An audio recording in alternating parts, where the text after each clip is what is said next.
Hi all, Carol here. I'm going to show you how I prepare the canvases for my classes. I teach fluid acrylics to adults and to children. We use a 10 by 10 square. It's a thin canvas.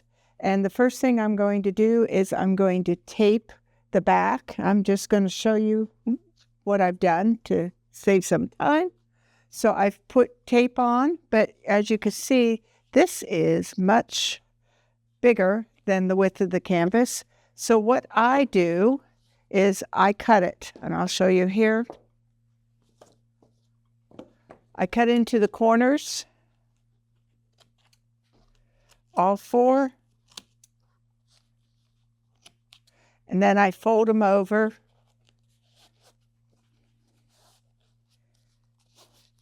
It helps protect the wood inside. And then that's what I do with those. Then I put on the push pins. And I put on 4. I use the small ones because if I use my big ones, it'll go through the top of the canvas. So that's a no-go. I have 10 in each class. We have each session is 6 classes, so that's 60 canvases. I demo each session, each lecture, and so that's 66 canvases, so I do a lot of them. I thought I'd give you a tip on hammering in the push pins, the little push pins, in the frames. So I usually put it on one side. Sometimes it's too hard to get in. I use a hammer.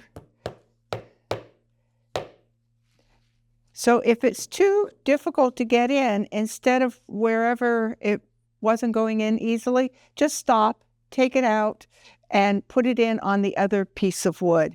Usually one is harder than the other, and so you have options. Put in both. Oops. Put in all of them. Oh, and if one side is harder, if this side was harder, then, and I found I put it in on this side, then the one on this corner, I put in the same piece of wood. Why frustrate myself?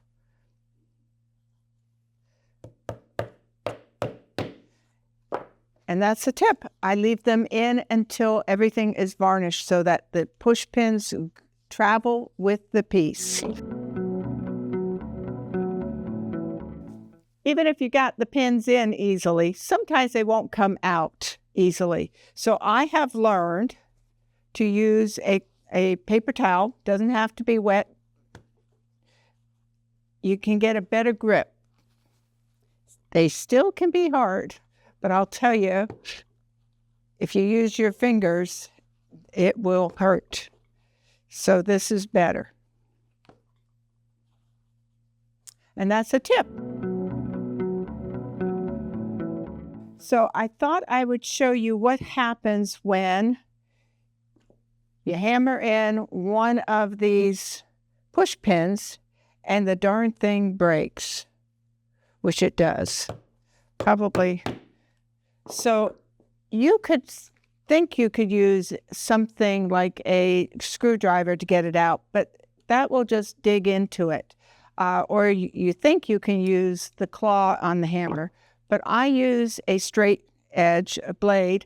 I use one of my palette knives that's very strong, and it loosens it and comes out very easily compared to other options to use. If it's broken, which this one wasn't, but quite often the top falls off when you hammer it, use a cloth to protect your hands from it, and certainly to protect, you don't want it to bounce out and hit you. For my classes, we use paper towels to clean up, so each class, I need to have a huge stack of them, and this is Kirkland, land of Kirkland. So I take them off the roll. So the whole thing. Sometimes I go the whole length of my studio. My cat was still alive. He would have such a field day. Then I just start tearing them, and I have stacks. Big, huge stacks. 1 hour later. Sometimes I take this home and do it in front of the TV while I'm watching something. Got a tube. I'm sure it'll be handy for something. We'll figure it out. If anything, I give it to our African gray and he plays with it and chews it up. Since I have so many classes and so many students in the class, we go through paint an awful lot. So I use these large canisters, make up a batch of paint, and then I have 2 sets of bottles. So every class I need to check to see what needs to be filled. I already have this one filled, but I thought I'd show you. So first things first, I have 2 options. I can, and it always sticks, use a pea pad, something, so that you catch anything debris. I open it quite often first, and then before I fill it, I shake it good. I know I get some air bubbles in it. It is what it is. And then I fill it. I fill it not quite to the top, so that these have to be shaken also before class. Wear gloves, because you can end up with paint on you. And the paper towels come in handy. So, with each class, I have 26 bottles, and look at that, messy. And I try to clean them before each class. Sometimes I succeed and sometimes I don't, but I thought I'd give you a little tip how to clean them. A long time ago, I was cleaning them with the paper towels. That doesn't quite work. So I use a sponge. This one's pretty beat up, but it really doesn't matter because it's not going to do anything but cleaning bottles. And wear gloves. And sometimes I use a paper towel so that if there's any drips, it goes into the paper towel and you just start cleaning. Sometimes it takes a little effort and sometimes it's pretty quick.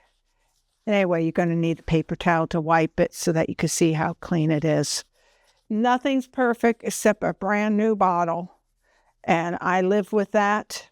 Plus, I'm not even sure within the first time a student touching it, quite often it's already got paint on it. So I have a marker. This one is an MW. As you can see, it's hardly there anymore because this, as permanent as this is, it isn't permanent on the bottle. So I put MW on it. Means metallic white. And that's it. So one of the next things that I do for my classes is I set up a cup of all their tools. So since there's 6 classes, each one is a different technique. This is what they start with. They start with a stick that pointed that they can use. They start with a stirrer and, of course, a straw. They also have, and if they need more of those, I have them. So they start with it, but they may want more. I have a little cup because I recommend that they can make their own color. And if they do so, they would use the stick to stir it. And what I also recommend is that if they make their own color or own colors, is that they save part of it. Because invariably, after you've painted something, there may be a little spot here or something didn't quite go the way you wanted. If you mix the color, you'd be lucky if you could actually, a week later, mix this exact same color. So I recommend that they pour a little into a cup, save it for later. And then This is, if it's a dirty pour, they use this for pouring, or flip cup, or whatever it is that they're doing, they can use that cup. So with each class, we start with a dirty pour and a flip cup. The next class is a sweep. So they have the same things, and I include exact same things, but I always give them a new straw for the obvious reasons, but they use sticks. First class, everything's clean. From then on out, they use the sticks and the pointy ones over again. And of course, they still have the little cup, and they have a container to save any paint that they made. Then the next class is a splash. So we use a balloon. I set this up again, a whole new set up, and I add the balloon. The next class is a chain pull. I give them 3 chains to use. They have the same setup. It's a cumulative, and I give them that setup again and put that in front of everyone. Here's the smock. If I open it, I'll never be able to fold it back the way it came, but it is an adjustable smock. It has some pockets. It's theirs to keep at the end of the 6 sessions or 6 classes. They can keep this. If they come back for another class, I ask that they bring it back. So I use pea pads. I do that because it keeps the mess down, and we're going to use a lot of paint no matter what. That's one of the things about fluid acrylics, is that you move the paint around and it falls off of the canvas. So it's got to go somewhere. So it either goes on a sheet or it goes on pea pads. It's a no-win situation. You're going to have it. So I use the pea pads to manage the paint. And I use the larger ones, and I flip them open, and I put one with each person and set up their station. So with the beginning of each group of classes, I set things up so that everything is brand new, including the tablecloths. So I use the inexpensive plastic ones. They are too big, so I cut part of it off, open it up, and put it on my tables. I do the same thing with the drying area. So it's 4 new tablecloths each class.